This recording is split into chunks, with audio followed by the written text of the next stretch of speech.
பெருந்தலைவர் காமராஜரையும், அரசியல் சட்ட மாமேதை டாக்டர் அம்பேத்கரையும், வீர தமிழ் மங்கை வேலுநாச்சியாரையும்,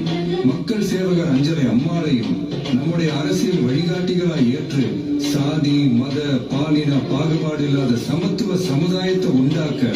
மதச்சார்பற்ற சமூக நீதி கொள்கைகள், அதாவது செக்யூலர் சோஷியல் ஜஸ்டிஸ் ஐடியாலஜிஸோட நம்ம தமிழக வெற்றி கழகத்தின் வழியா உங்களுக்காக உழைக்கணும்னு நான் வரேன்.